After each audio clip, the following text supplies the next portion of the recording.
Okay, moving on to lecture 6, we're going to talk about the conditional and biconditional. So in the previous lecture, we talked about truth tables for negations, conjunctions, and disjunctions. So now we're going to talk about truth tables for conditionals and biconditionals, right? So these are the last two connectives about which we need to talk about, or for which we need to talk about truth tables. So let's do it. So you may recall the conditional connective is the if-then connective. If P then Q is written as P arrow Q, right? So we read this if P then Q, or we might say P implies Q, right? The biconditional connective is the if and only if connective. P if and only if Q is written P double arrow Q, right? So P if and only if Q. In this lecture, we're going to talk about truth tables for conditional and biconditional connectives, and we're also just going to talk about those connectives more generally and kind of discuss in a little bit more detail what it is that they mean. So the conditional, we'll start there, right? And actually, most of the lecture is going to be about the conditional. The biconditional is really easy once you understand the conditional really well. But here's how the conditional works. So let's say that your boss tells you, if you work for me on Saturday, then I'll give you a $100 bonus. Okay? So symbolically, let's put this into symbols as follows. So let's say that W is the statement, you work for me on Saturday, and B is the statement, I'll give you a $100 bonus, right? Then this statement here has the form if W, then B, right? If work, then bonus, right? Okay. So to determine when exactly your boss is telling the truth, we need to examine 4 cases. So we need to examine when W and B are both true, when W is true but B is false, when W is false but B is true, and then finally when both W and B are false, okay? So let's say that they're both true. W is true and B is true. So you work on Saturday and you receive the bonus, right? Well, in that case, your boss told the truth when he said, if you work for me on Saturday, then I'll give you a $100 bonus. Well, you worked on Saturday and you got the bonus, so your boss must have told the truth, right? Case 2. W is true, B is false. So you work on Saturday, but you don't receive the bonus. Your boss lied to you, right? He said, if you work for me on Saturday, then I'll give you a bonus. You worked on Saturday, but you didn't get the bonus, so your boss must have lied. Okay? Case 3. W is false and B is true. So you don't work on Saturday, but you receive the bonus anyway. Your boss told the truth here, and that's a little bit tricky to maybe wrap your brain around, but think about it, right? Your boss never said that he wouldn't give you a bonus if you didn't work. He just said that you would get a bonus if you did work. So the fact that you didn't work but got a bonus anyway doesn't make your boss a liar. Okay? So because you didn't come into work, your boss can choose to give you a bonus or not. Okay? And he's not a liar either way. All right? So if you don't work and your boss gives you a bonus anyway, your boss didn't lie, right? So your boss still told the truth in case 3. And then in case 4, you don't, W is false and B is false. So you don't work on Saturday, you don't work, and you don't receive the bonus. Your boss still told the truth there, right? Because you didn't come into work. So your boss can do whatever he wants, right? You didn't come into work, so you didn't meet the condition. So he can choose to give you the bonus or not, and he's not a liar either way. All right? Okay. So, some terminology here. For a conditional if P then Q, P is called the hypothesis and Q is called the conclusion. Or sometimes we call P the antecedent and Q the consequent, right? But there are other things that we'll call it later on in this lecture. We'll talk about necessary and sufficient conditions, right? And then we'll see how those correspond to P and Q as well. But basically, the idea is that P is the hypothesis, and then Q is the conclusion. Q is what must follow from P if P is true, right? So note from the previous example that a condition is false, so a conditional is false only when the hypothesis is true and the conclusion is false. All right? In every other case, a conditional is going to be true. So here's how the truth table would look. Okay, so we fill this out as usual with all of the possibilities for P and Q. And by the way, if you're confused by this, you need to go back and watch lecture 5, right? So watch lecture 5 before you watch this one so that you understand how I'm filling out this truth table. But we fill it in with all of the possible combinations of truth values for the statements P and Q. And now, now we're going to use those to determine if P then Q is a true statement, right? So if P and Q are both true, then if P then Q is true. If P is true but Q is false, then that's a lie, right? If P then Q is a lie, right? So that would be false. If P is false but Q is true, then this is true. And if P is false and Q is still false, if P then Q is still a true statement.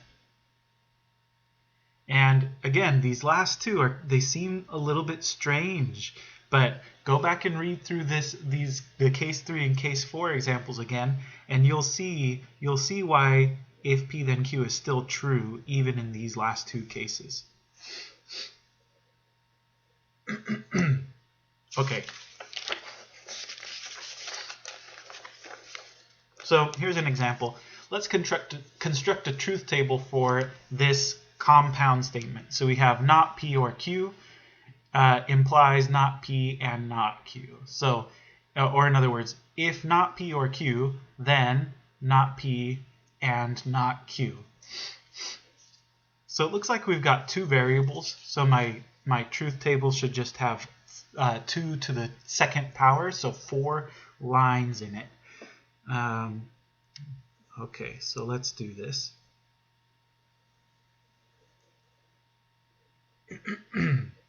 So for P, true, true, false, false, and then for Q, true, false, true, false. So those are all the possible combinations. Here they're both true, here Q is false, here P is false, and here they're both false, right? So that's all of the possible combinations. Now, let's see if we can get to this complex statement over here. In order to get to this statement, first we need to know what not P or Q is. And in order to know what that is, we have to know what not P is. So let's make a column for not P. Okay, so not P is just going to change the truth value of the P column. So instead of T, we're going to have F. And instead of F, we're going to have T. Okay, now we can do not P or Q.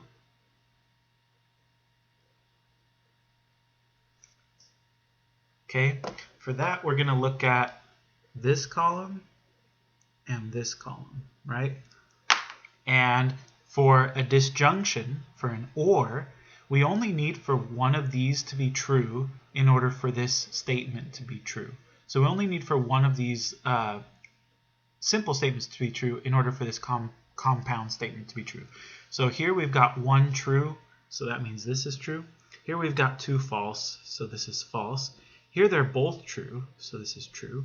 And here one of them's true, so this is true. Okay, so that takes care of the first statement.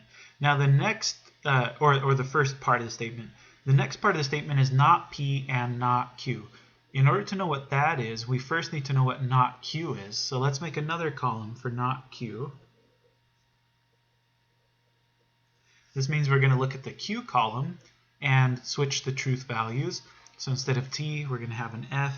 Instead of F, we're going to have a T. Okay. Now we want to know what not P and not Q is. So I'm going to look at not P and not Q.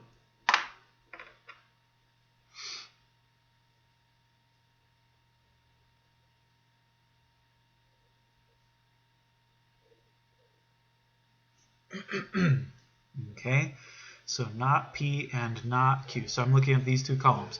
Now for and, in order for a conjunction, an and, we need for both, in order for this statement to be true, we need for both of these pieces to be true. And here they're both false. So this is false. Here we've got one false and one true. That makes a false when you're dealing with conjunctions. Here we have a true and a false. That makes a false. And here we've got a true and a true. That makes a true. Okay. Now I think we can finally do the condition. We can finally do the conditional, right? We want to look at not P or Q. And then we want to look at not P and not Q.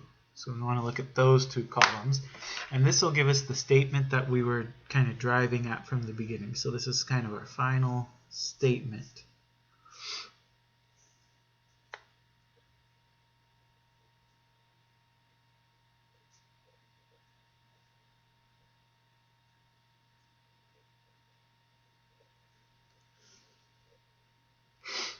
Okay, so here we go.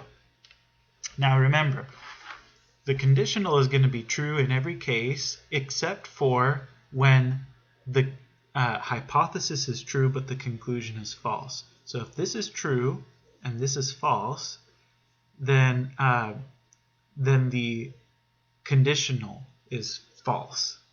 Okay, and that's exactly what we have in this first case. We have if true, then false. That's false. Here we have if false, then false. That's true. Here we have another if true, then false. So again, that's false. And here we have if true, then true. And that's true. And that concludes our truth table. So again, going back to the beginning, if we look at the original simple statements P and Q, if they're both true statements, then this compound statement is going to be false. If P is true but Q is false, then the compound statement here is going to be true. If P is false but Q is true, then this compound statement is false.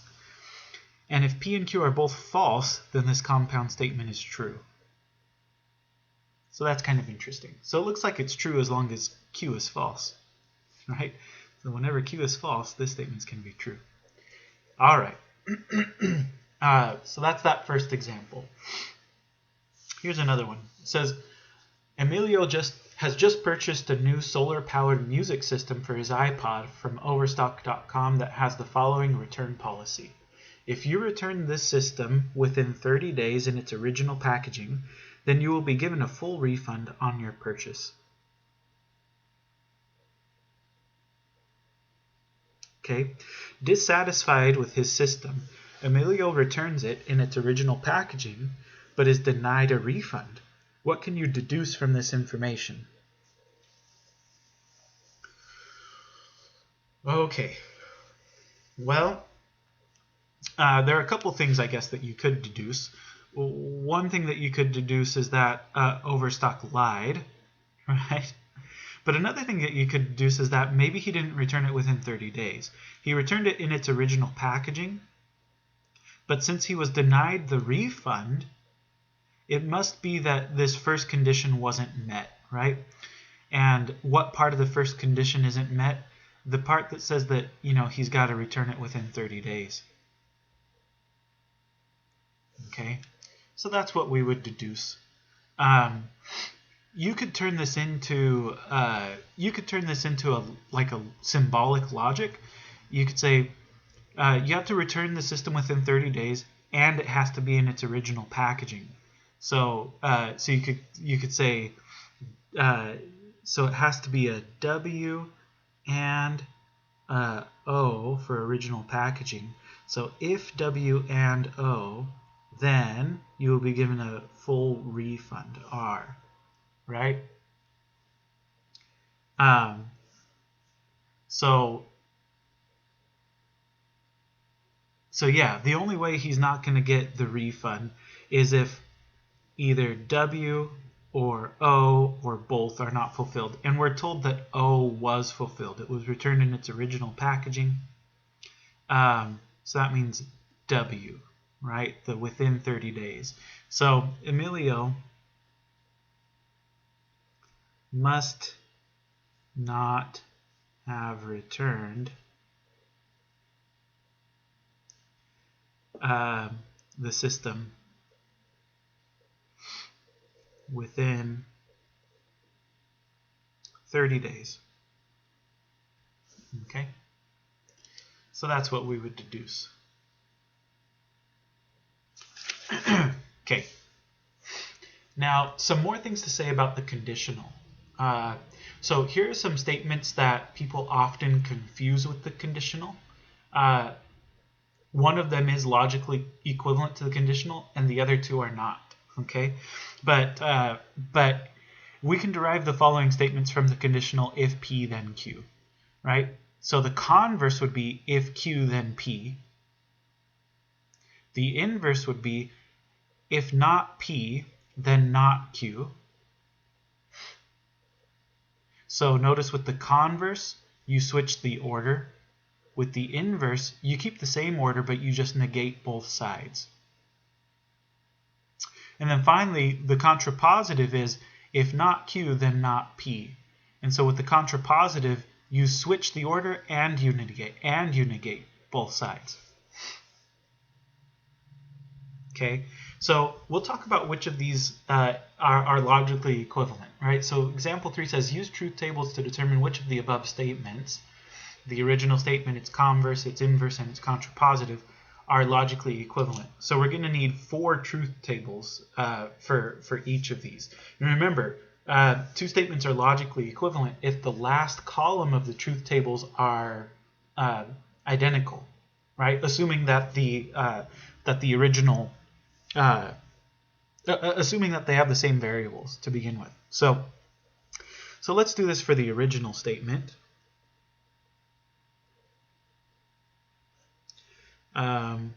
So we have P, we have Q,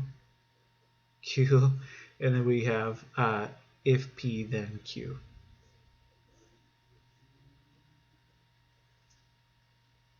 So true, true, false, false, true, false, true, false. And remember, the only one that ends up false is this one, right? So if you have a true hypothesis that leads to a false conclusion, then that's a false statement. The rest of these cases are all true. So that's the original statement. What about the converse? Right? So the converse is the statement if Q then P. Okay, so again I'm going to go P, Q, true, true, false, false, true, false, true, false. And then I'm going to go if Q then P. All right, so let's be careful now. We're kind of thinking backwards, but let's see. If true then true, that's true. If false then true, that's true. If true then false, that's false. If false then false, that's true. So already you can see that the original statement and its converse are not logically equivalent. Okay, they are not logically equivalent. What about the inverse? This will take a little more work, I think. Actually, yeah, it'll take a little more work. So let's see. We've got to do P. We've got to do Q. For the inverse, we want to do if not P, then not Q. And so we need to know what not P and what not Q are.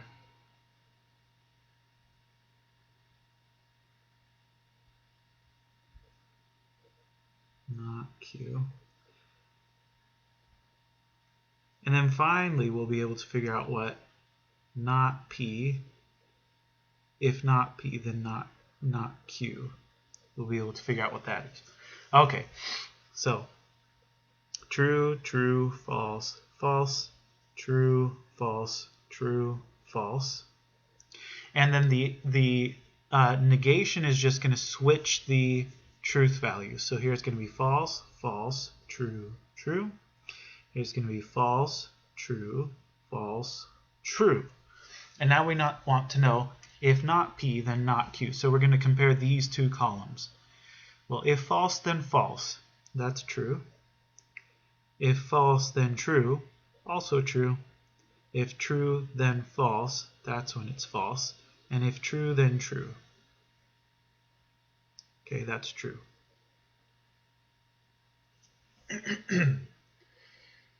Okay, so the inverse is not logically equivalent to the original. However, it is logically equivalent to the converse. So the inverse and the converse are logically equivalent. Well, that probably gives you some clue about the contrapositive, right? I should have given this a little more room, but I'll try to squeeze it in here. So contrapositive.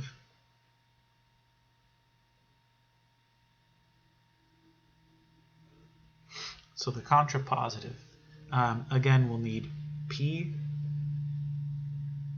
Q, and then for the contrapositive, we want to negate both of those. So we'll need not P and not Q.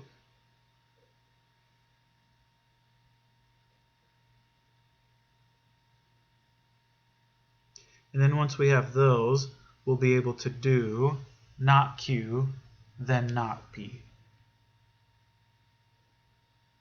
If not Q, then not P. All right.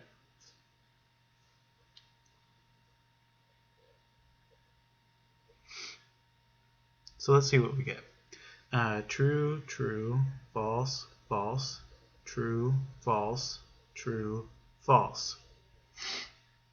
Okay, and notice that I'm laying them out the same way every time. P first and then Q, and I'm doing true, true, false, false, true, false for each of them. You have to lay it out identically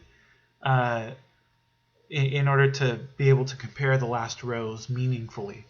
Okay, so not P, not Q, we switch the truth values. And then not Q, if not Q, then not P. So again, we're going backwards. If not Q, then not P. So if false, then false, that's true. If true, then false, that's false. If false, then true, that's true. If true, then true, that's true. Okay. So this is not, so the contrapositive is not equivalent to the inverse or the converse, but it is logically equivalent to the original. Okay? So what do we learn? We learn that the original statement is logically equivalent to its contrapositive, but it's not logically equivalent to its converse or inverse. However, those two statements, the converse and the inverse, are logically equivalent. So we can say the original is logically equivalent to the contrapositive.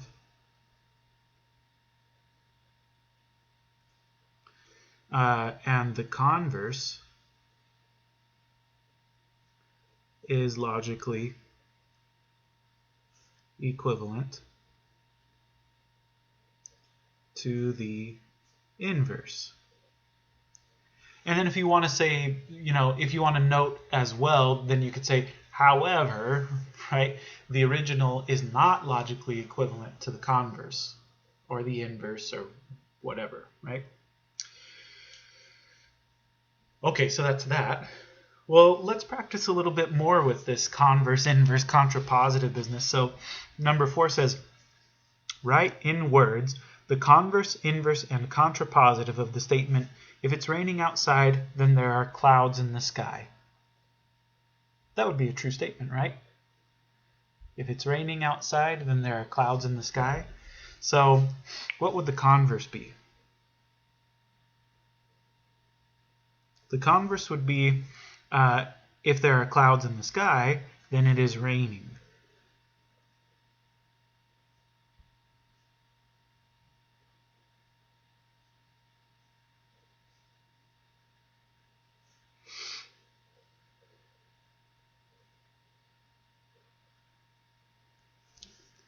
But that's not necessarily true, right? You can have a cloudy day without rain, right? But you can't have a rainy day without clouds, though, right? So if it's raining outside, there are clouds in the sky.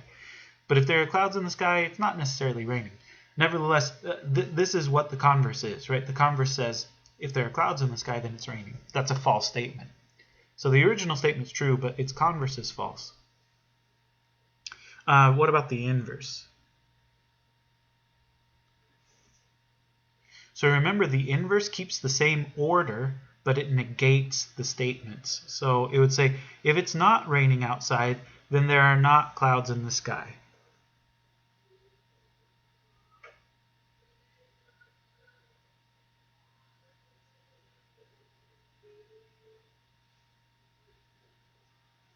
So if it's not raining outside, then there aren't clouds in the sky. Then there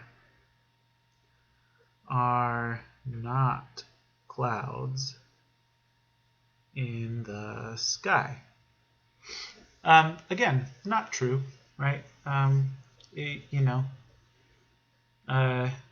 There could be clouds in the sky, but without it being a rainy day. Okay, and then contrapositive.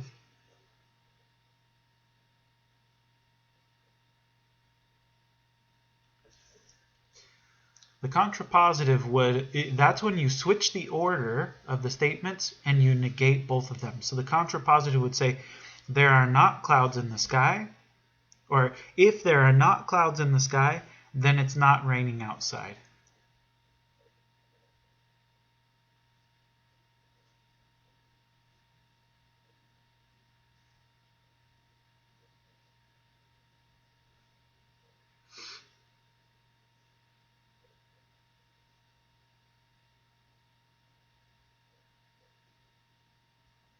Okay, so there's the converse, inverse, and contrapositive. And you can see why the contrapositive and the original are equivalent, right? The original, if it's raining outside, then there are clouds in the sky. That's the same thing as saying, if there aren't clouds in the sky, then it's not raining outside, right? In other words, it's not possible for it to be so it's not possible for it to be raining outside if there are not clouds in the sky, right? So if there are not clouds in the sky, then it can't possibly be raining, right? So if it's raining, then there must be clouds in the sky. So you can see that those two statements are equivalent, right? Whereas the original statement is clearly not equivalent to its converse, right? If it's raining outside, there are clouds in the sky, sure. But just because there are clouds in the sky doesn't necessarily mean that it's raining, okay? However, the converse and the inverse are equivalent to each other. If we take it as true, I mean, we know that it's false, but if we take it to be true that if there are clouds in the sky, then it's raining, then that's the same thing as saying if it's not raining, then there must not be any clouds in the sky, because if there were clouds in the sky, then it would be raining, right? Anyway, so the converse and inverse are equivalent. The contrapositive and the original are equivalent, but the contrapositive and original are not equivalent to the converse/inverse, right? Okay. So let's practice with the contrapositive a little bit more. It says, use the contrapositive to rewrite the following statements. Part A says, if you pay a deposit, then we will hold your concert tickets. So remember, contrapositive means switch and negate. Okay? So we would say, if we will not hold your concert tickets, then you do not pay a deposit. Or to make it make more sense, we would say, if we did not hold your concert tickets, then you did not pay the deposit, right?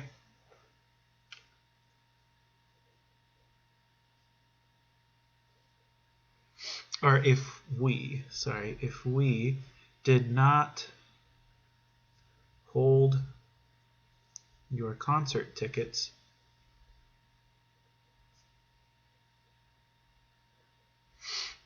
then you did not pay a deposit. Because if you had paid a deposit, then we would have held your concert tickets, right? All right. So if we did not hold your tickets, then you must not have paid a deposit. Okay, part B. If you do not itemize, then you take the standard deduction. That sounds like a tax form. All right. So again, contrapositive means we switch and negate. So it would say, if you do not take the standard deduction, then you do not itemize, right? Or in other words, then you do itemize. So if you do not take the standard deduction, then you do itemize, right?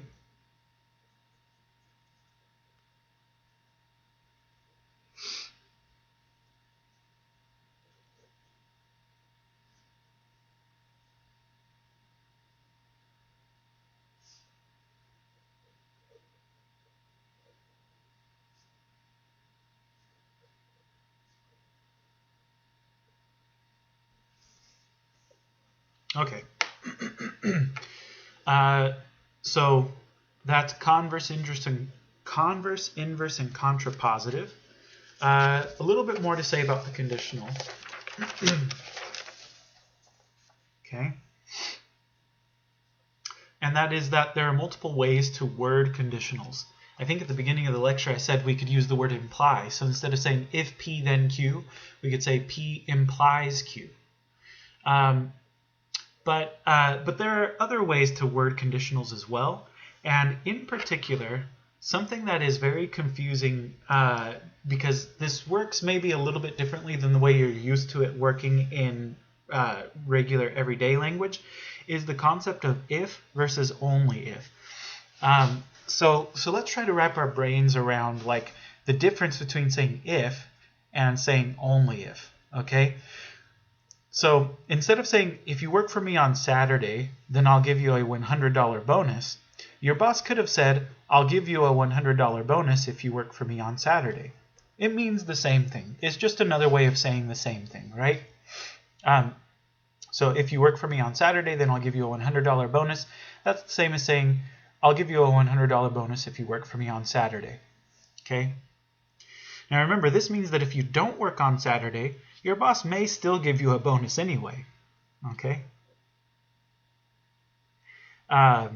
But what if your boss had said, I'll give you a $100 bonus only if you work for me on Saturday? Okay? So now it's clear that if you don't work on Saturday, you're not going to get that bonus, right? And if you take this statement and reword it in contrapositive, it would say, if you got a bonus, then you came into work on Saturday. Well, that's not quite, that's not quite the contrapositive though. So it's not really, what did I mean when I wrote that? If you work for me on Saturday, then I'll give you a $100 bonus. Oh, if you got a bonus, then you came into work on Saturday. Notice that, okay, so I meant, so just scratch that off of your notes. That's really not the contrapositive. What I really meant is that if you look at the statement that you get, you'll notice that it's actually the converse of the original statement, right? If you get a bonus, then that means you came into work on Saturday, right? It's the converse. And so the point is that when you use only, right, just adding the word only switches the statement to its converse, right? So I'll give you a $100 bonus if you work for me on Saturday. That means that your boss could give you a bonus whether or not you come into work on Saturday, right? If you come into work on Saturday, he'll definitely give you a bonus. If you don't come into work on Saturday, he might give you a bonus anyway, right? That's what that statement means. But I'll give you a $100 bonus only if you work for me on Saturday. That means that in order to get a bonus, you have to come into work, right? So if you got a bonus, then it's because you came into work on Saturday, right? And so this is the converse of the original statement. So it's not in contrapositive. It's, note, this is the converse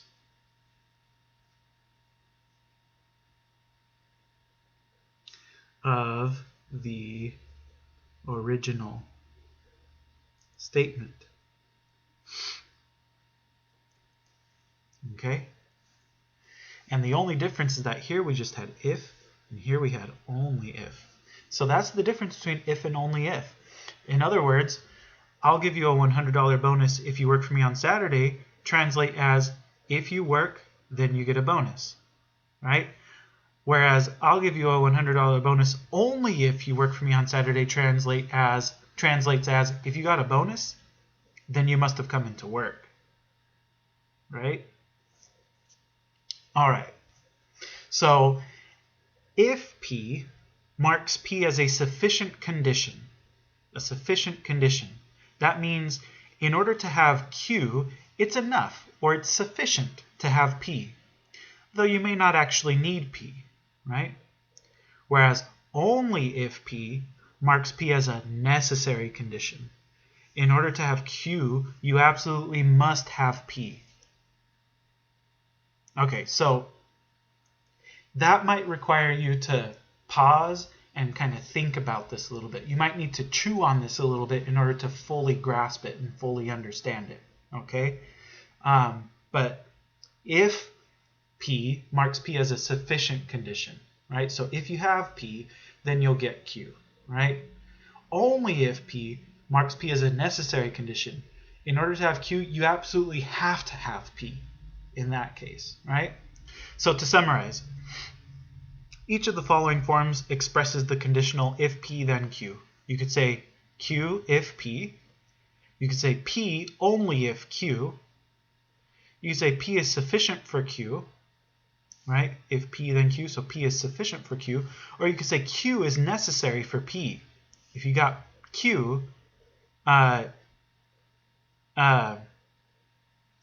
Q is necessary for P.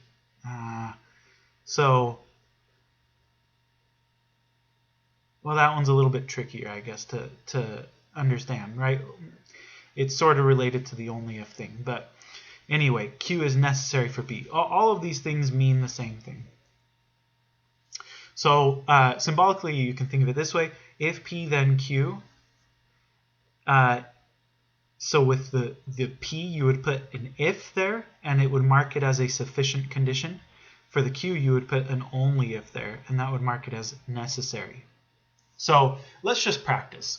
Let's practice this a little bit by rewriting some statements in if-then form.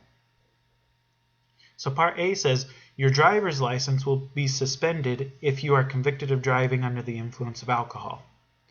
So rewriting that in if-then form, we would say, well, what's the sufficient condition here, right? Your driver's license will be suspended. Well, there are lots of reasons that your driver's license might be suspended, right? But what's one of the reasons that your driver's license might be suspended? It's if you're convicted of driving under the influence of alcohol, right? So that's the sufficient condition. If you're convicted of driving under the influence, then your license will be suspended. That's sufficient. So to write this in if-then form, we would say if you're convicted of driving under the influence of alcohol, then your driver's license will be suspended.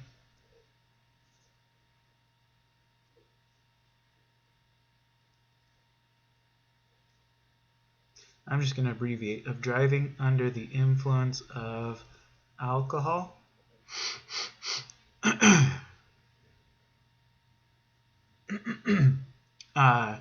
Then your driver's license will be suspended.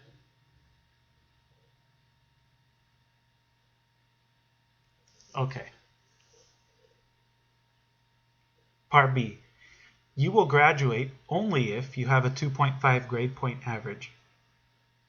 Okay, so the only if, remember that the only if marks this as a necessary condition, right? So you have to have a grade point average in order to graduate, right?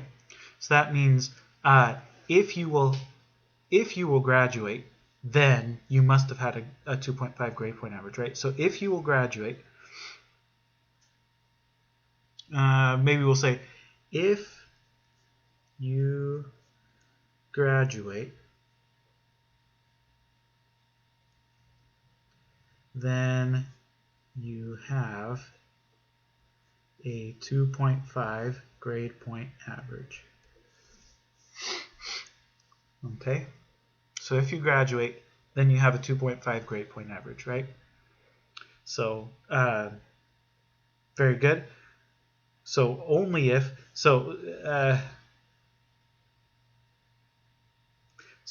you could kind of think of it like this.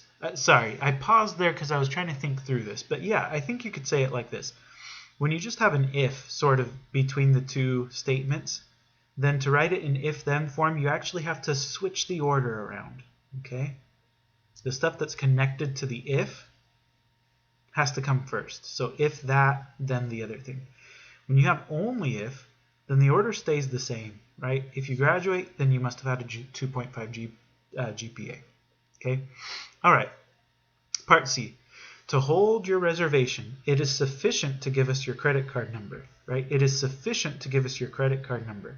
So as long as you give us your credit card number, then we'll hold your reservation.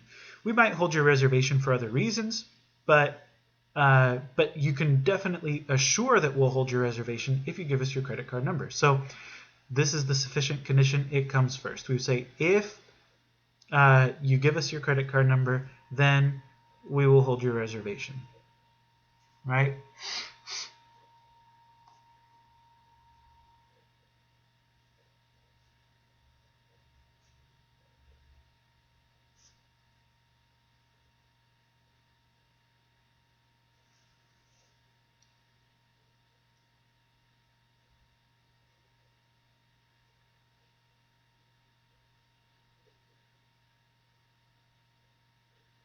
Okay. And then last one is an example of what I was struggling with up here. Q is necessary for P. It's easier to see in words, right? So it says, to qualify for a discount on your airline tickets, it is necessary to pay for them 2 weeks in advance. Okay? It is necessary to pay for them 2 weeks in advance. That means that if you got a discount, then you must have paid for them 2 weeks in advance, because the only way that you could have gotten a discount is to have paid for them 2 weeks in advance. It's absolutely necessary, right? So we would say if you qualified for a discount on your airline tickets, then you paid for them 2 weeks in advance, right? Has to be, because because paying for them 2 weeks in advance is a necessary condition. So if you qualified for a discount on your airline tickets, then you must have, I'm not going to say must have, but then you paid for them 2 weeks in advance. Then you paid for them 2 weeks in advance, right? Otherwise you wouldn't have gotten your discount. Right? Paying for them in advance was necessary to get a discount. All right. So hopefully that makes some sense to you. The main thing to remember is this little trick, right? So in order to rewrite something in if-then form, if you just have an if in the middle, then you switch, right? You write it if this, then that. If you have an only if in the middle, then you keep the same order. Okay, so with that in mind, we're ready to talk about the biconditional, and this won't take long because the biconditional is easy once you've got the conditional, right? So remember that the biconditional expresses the notion of if and only if, right? So the biconditional is literally if and only if, all right? And so now that we understand the difference between if and only if, we're in a better position to understand why P, if and only if Q, means that P and Q are equivalent, right? Because in other words, we're saying that when we say P if Q, then that's like saying if Q then P, right? In other words, we're saying Q is a sufficient condition for P. On the other hand, if we say P only if Q, then that means if P then Q. And that means that we're saying that, so here we're saying Q is a sufficient condition for P. Here we're saying that Q is a necessary condition for P. So we're saying Q is both sufficient and necessary for P.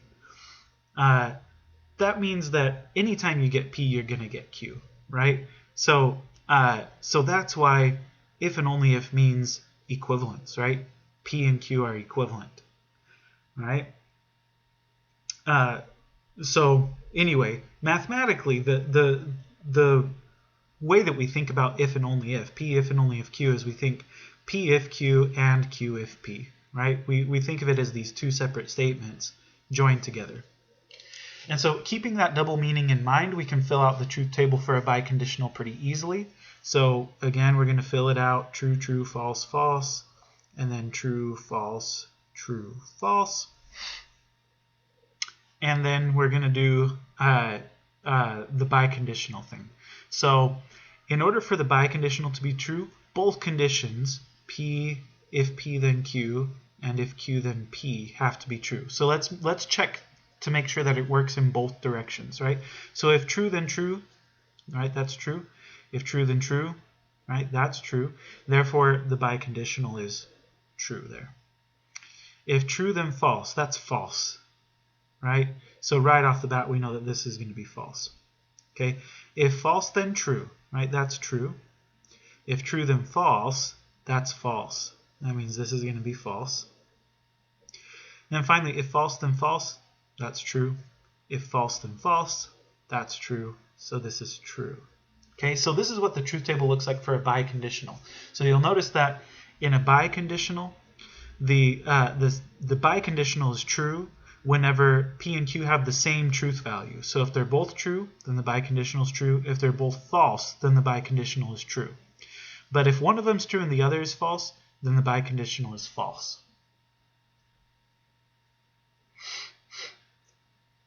Okay. By the way, so here we made the claim just based on what we did on the previous page with if versus only if, to show that P if and only if Q is logically equivalent to this. But you can also use truth tables to show that P if and only if Q is logically equivalent to if P then Q and if Q then P. And I'll leave that as an exercise to you. It would be a good exercise for you to do to kind of practice with this a little bit. But for us, let me just give you one last example of using the biconditional this time. So again, it looks like we've just got two variables, P and Q.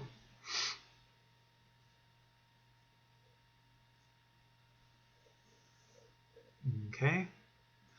And so we're going to have true, true, false, false.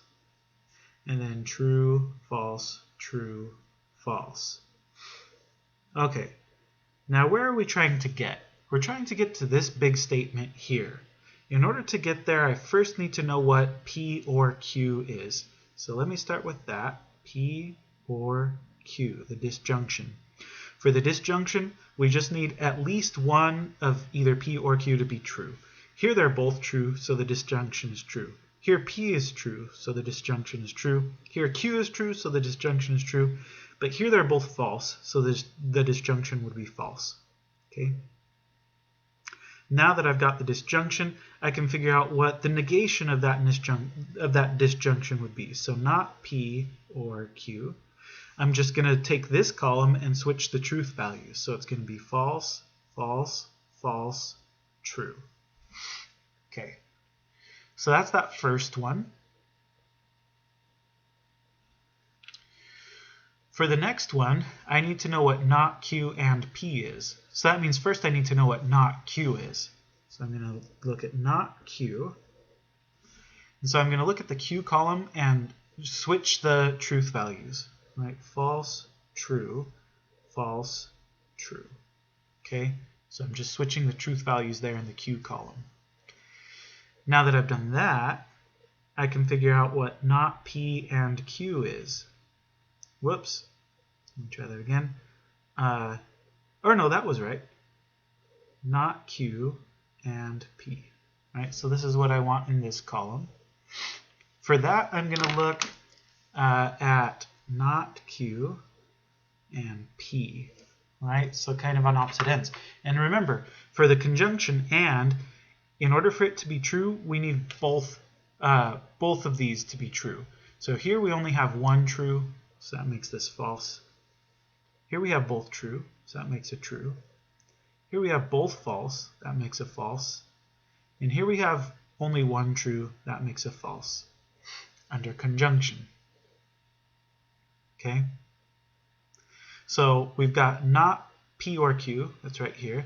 And then we've got not Q and P, that's right here. So we're ready now to give the final statement. Not P or Q, if and only if and only if, not Q and P. Okay, so let's do it. Now for that, we're going to compare these two columns. And remember, for a biconditional, in order for the biconditional to be true, these two things have to have the same truth value. Right? So here, they're both false, and that makes the biconditional true. Here, one of them is false and the other is true. That makes the biconditional false. Here, they're both false, and again, that makes the biconditional true. Here, one is true and the other is false. That makes the biconditional false. Okay? And there you have it. So if P and Q are both true, then this crazy statement is going to be true. If P is true and Q is false, then the statement is going to be false. If P is false but Q is true, the statement will be true.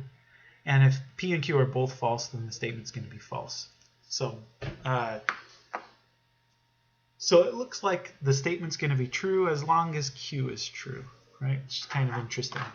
Okay, so that's that.